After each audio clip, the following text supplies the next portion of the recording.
India, the land of over a billion people. Overpopulation is the word you hear everywhere, right? Our streets are crammed, our trains are packed, and our cities are bursting at the seams. Millions of people are struggling to find jobs, and families are fighting over dwindling resources. The stress is everywhere. Crowded hospitals, polluted cities, and rising prices that make survival harder each day. It feels like we are drowning in numbers. But what if I told you that everything you think you know about India's population is about to be flipped upside down through the course of this video? Here's another twist. India's fertility rate is at an all-time low and the population boom is slowly grinding to a halt. What does this mean for our future? Will we finally get a break from overcrowded cities and stressed resources, or are we heading into a new crisis we aren't prepared for? Is our greatest strength turning into our biggest weakness, or could this be the chance we need to reshape our nation for the better? Stick around because what's coming next might change everything you knew about India's future. I will also answer why India is so corrupt and analyze the reasons for low social trust and cohesion, and how China managed to successfully transform into the manufacturing capital of the world. Trust me, you don't want to miss this.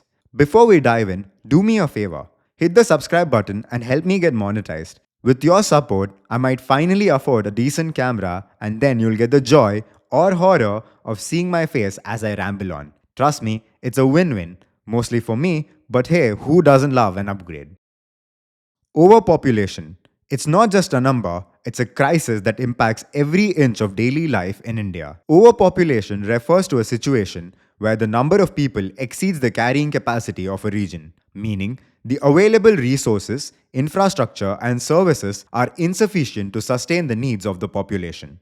With over 1.4 billion people, the sheer weight of humanity is testing the nation's limits, straining everything from resources to infrastructure. The stress is visible everywhere. Crowded slums, overburdened public transport, and hospitals that can't keep up with the number of patients. Millions migrate to cities seeking opportunity only to find cramped slums, skyrocketing rents, and fierce competition for even the most basic jobs. The labor market is overwhelmed with young graduates fighting to find a way into a crowded market, leading to high unemployment and underemployment rates. The stress isn't just on space, it's on people's spirits, with natural resources running dry, water shortages becoming more common, and housing becoming increasingly unaffordable. It's a daily race for survival where water, clean air, and dignified housing have become luxuries rather than basic rights. Now, these are all undeniable facts, but is it the whole story? Pre modern India's demographics were vastly different from today. Let us first understand this in order to move forward. Historical demographic analysis.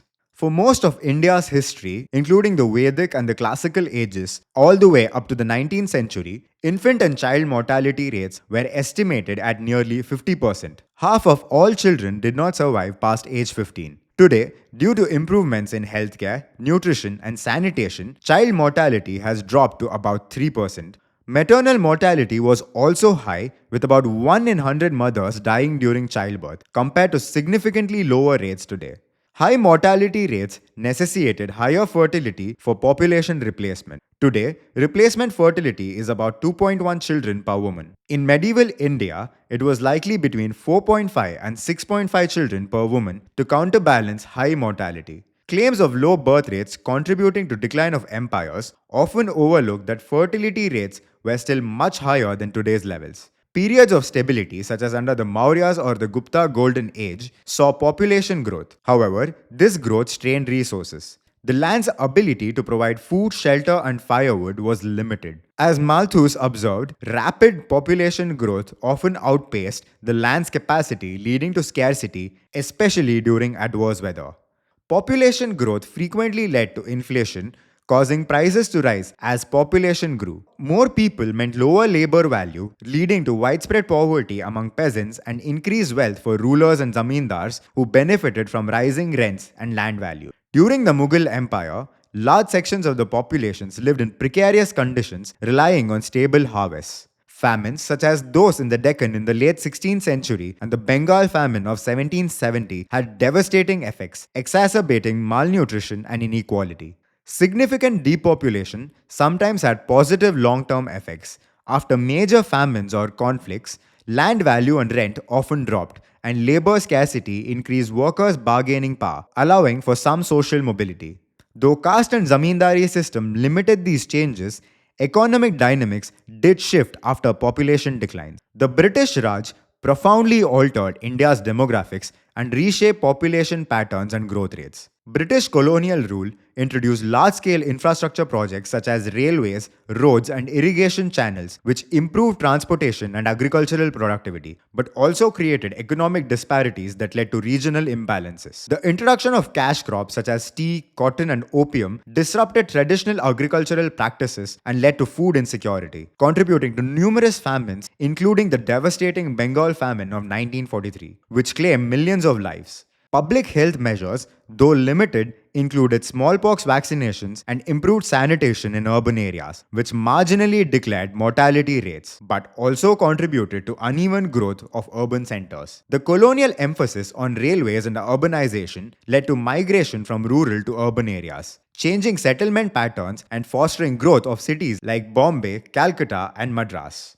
Additionally, colonial policies that intensified land taxes and introduced new revenue systems pushed many rural communities into poverty, impacting birth rates and mortality rates. Overall, the British Raj left India with a population that was increasingly urban, divided by economic inequality, and susceptible to cycles of famine and disease. Post independence between 1970 and 2000, India's population surged from 600 million to over a billion, driven primarily by the Green Revolution and economic liberalization. The Green Revolution, beginning in the mid 1960s, introduced high yielding seeds, fertilizers, pesticides, and improved irrigation, drastically boosting agricultural productivity, reducing famine, and improving food security, which significantly decreased mortality rates. Economic liberalization in 1991 further accelerated growth by fostering industrialization, foreign investment, and private enterprise, which improved incomes, urban employment, and healthcare infrastructure, leading to lower infant and maternal mortality rates. These combined forces improved food security,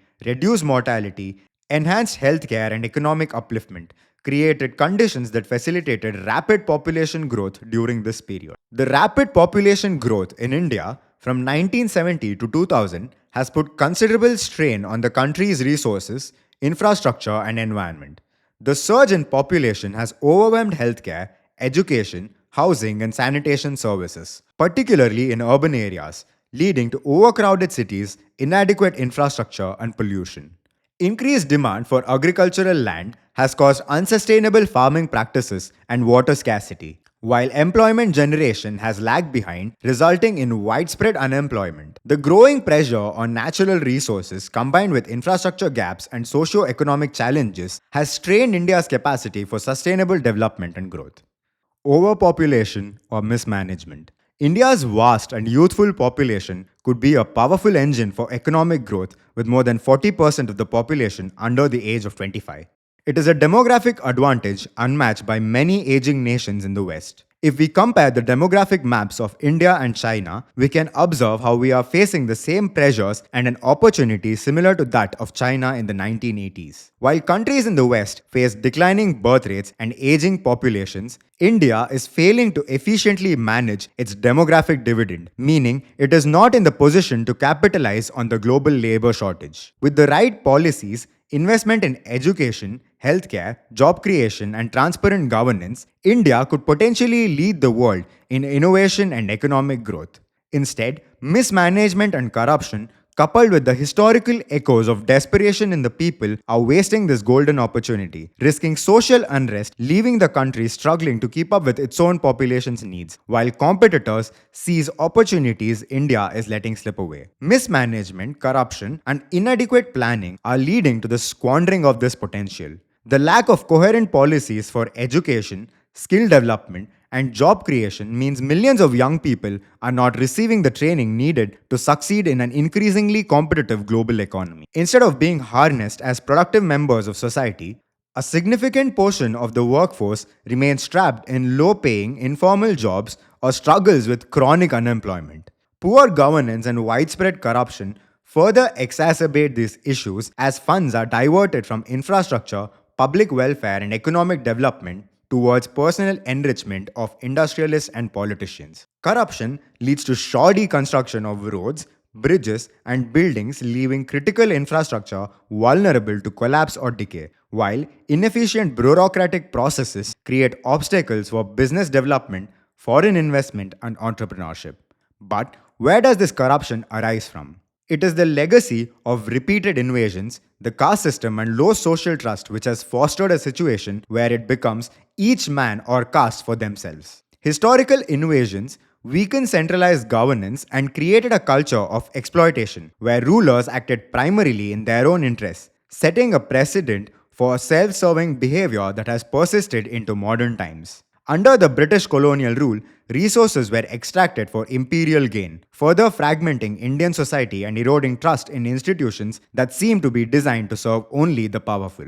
The caste system, with its rigid social stratification, exacerbated this division by institutionalizing hierarchy and exclusion, creating a society where solidarity across caste lines has become difficult to achieve. The result was a lack of collective identity where communities tend to look after their own interests rather than the common good. This fragmented social fabric means that when opportunities arise, whether in government, business, or employment, individuals often prioritize their own caste, community, or family, knowing that the system is competitive, unfair, and unreliable. People are less inclined to think of the welfare of the broader community because they have historically been excluded from it or exploited by those in power. Such an environment leads to rampant nepotism, favoritism, and corruption as individuals seek to secure their position and those of their close kin or group. This focus on self preservation over the collective interest perpetuates the dysfunction in public systems as groups vie for limited resources and access to power, often at the expense of others. This is also the reason why Indians are very quick to look for opportunities abroad and leave the country for good, as they find it easier to look out for themselves over their own country, further throwing away India's demographic advantage to brain drain. But why was China successful? In stark contrast, China faced similar demographic pressures in the mid 20th century yet managed to transform its economic trajectory. During the 1980s, under Deng Xiaoping's leadership, China initiated sweeping economic reforms that industrialized the country and absorbed millions into manufacturing jobs. China's one-child policy is now leading to population collapse because they kept it going for too long. But back then, the one-child policy, coupled with the migration of approximately 280 million people from rural to urban areas, allowed it to strategically manage its labor force while limiting population growth. As a result, China lifted over 850 million people out of poverty between 1978 and 2018, reducing its poverty rate from over 88% to less than 1%. The success of China's transformation into a global manufacturing powerhouse can be attributed to its deep-rooted historical foundation, a resilient and highly developed bureaucratic system that has been in place for over 2 millennia. Since the formation of the Chinese Empire, a tradition of centralized governance and sophisticated bureaucracy were established to maintain order across the vast territories and diverse populations. The Chinese imperial system was categorized by merit-based civil service exams and efficient administrative structures, which created a highly capable and loyal bureaucratic class that could manage complex state functions from agricultural planning and infrastructure projects to tax collection and law enforcement. This administrative community was unique in its ability to maintain stability, promote unity, and execute ambitious projects over centuries. This historical foundation laid the groundwork for China's later industrial success. When economic reforms were initiated in the late 20th century, the legacy of a cohesive hierarchical bureaucratic system enabled the state to coordinate efforts effectively across all levels of the government. The ability to leverage historical experience of managing large-scale projects such as canal building, flood control, and resource allocation translated into effective implementation of modern economic initiatives such as special economic zones, infrastructure development, and industrial coordination. Unlike India, with weaker administrative traditions, China could draw on this long-standing institutional memory to organize large-scale labor mobilization, coordinate urbanization, and rapidly develop manufacturing capabilities. The enduring historical legacy of a strong centralized bureaucracy gave China the structural and organizational capacity needed to guide its economic transformation. However, China now faces its own struggles with severe corruption and mismanagement, evident in the corruption within provincial governments, the collapse of Evergrande, and the widespread tofu dreg construction projects.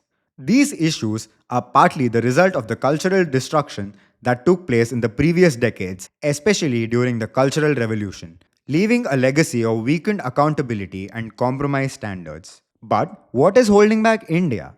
India, however, has been held back by its own historical baggage. India's hierarchical and authoritarian social structure, historically dominated by the caste system and a priestly class, has profoundly hindered its ability to manage resources effectively and foster economic growth. The traditional family system emphasizes deference to authority and maintaining social status, discouraging meritocracy, stifling innovation, and limiting social mobility. This creates an environment where individuals focus on preserving their inherited positions rather than questioning the norms or striving for improvement, which hinders the utilization of human potential and economic progress. The caste system's rigid hierarchies further complicate economic and administrative progress, assigning individuals roles based on caste rather than skill or merit. This severely hampers the efficient use of talent, with many individuals unable to pursue careers aligned with their capabilities.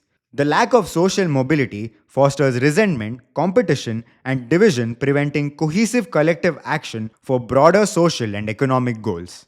Moreover, the absence of a tradition of a strong centralized bureaucracy results in ineffective governance, with leaders elected based on personal connections or caste loyalties rather than qualification. Let us take an example.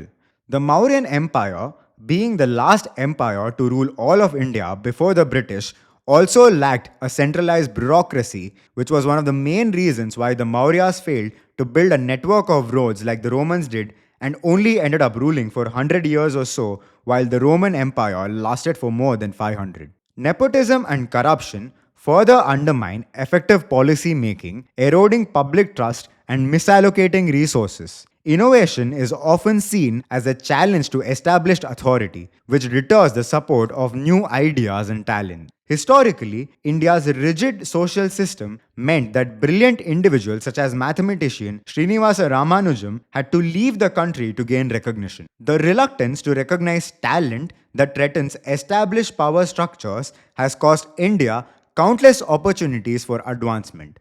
Even in ancient times, despite massive scientific and philosophical progress during the Vedic period, the increasing dominance of the priestly class ensured that science was subordinated to ritual, burying significant achievements under dogma. Scientific inquiry gave way to rituals that reinforced the authority of the priests, ensuring that their power went unchallenged. The combination of these factors, social hierarchies, and authoritarian family structure, caste divisions, and ineffective governance has led to mismanagement of India's potential. Talent is overlooked, innovation is stifled, and institutions lack the ability to execute large scale initiatives effectively, with leakages and corruption on every level. As a result, India struggles to mobilize its vast workforce and create necessary infrastructure for growth, wasting significant opportunities for progress and economic development.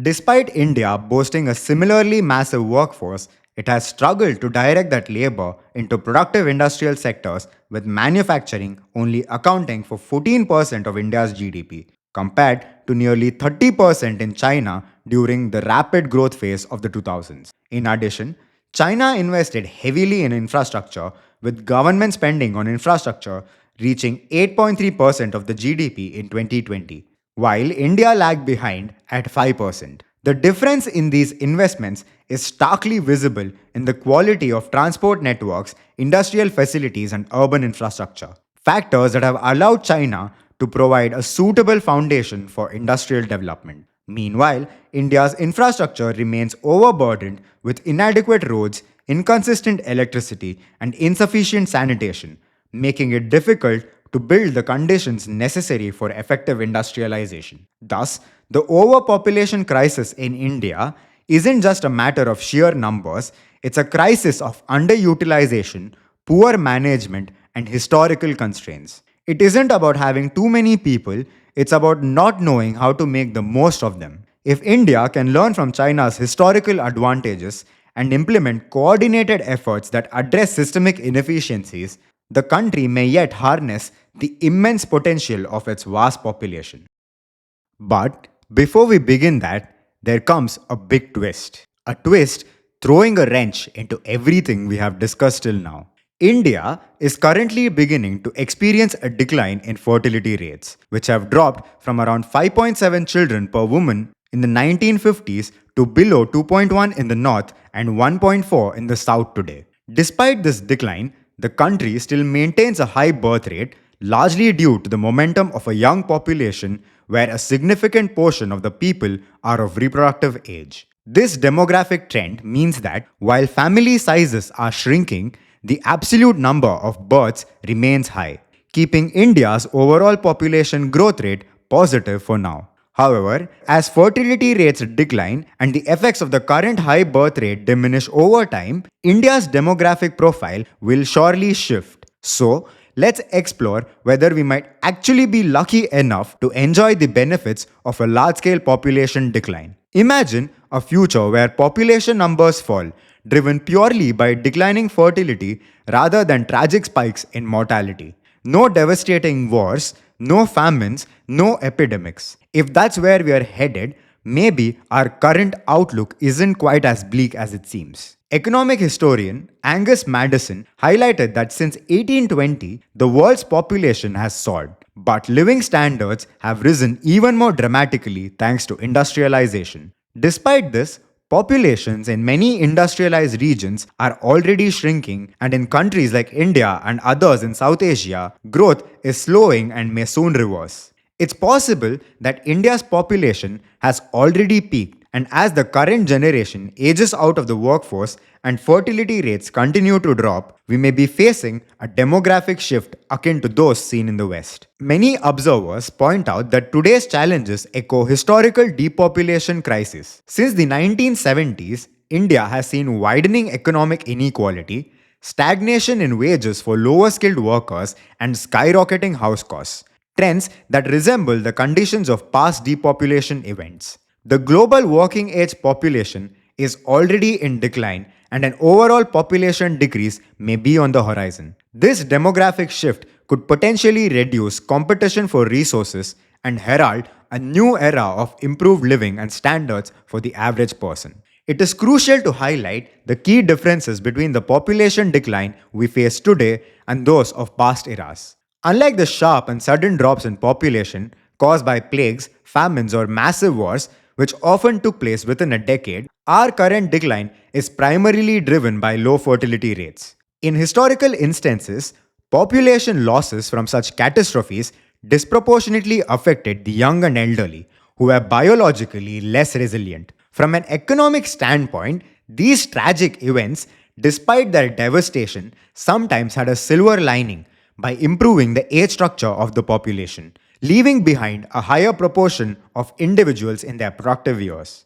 Historically, once high mortality events subsided, population numbers often rebounded quickly due to persistently high fertility rates. However, there were exceptions such as the persistent Muslim invasions, where a significant portion of those lost were young men in their prime working years, which hindered recovery. Additionally, in the 18th century, climate induced crop failures led to famines and widespread malnutrition, leaving people more vulnerable to disease, contributing to population decline. Today, our demographic challenges are fundamentally different. We are not experiencing massive excess mortality. Instead, the issue lies in ultra low fertility rates that are failing to replace the current population while mortality rates remain relatively low. This has created a unique demographic scenario, one distinct from any in history.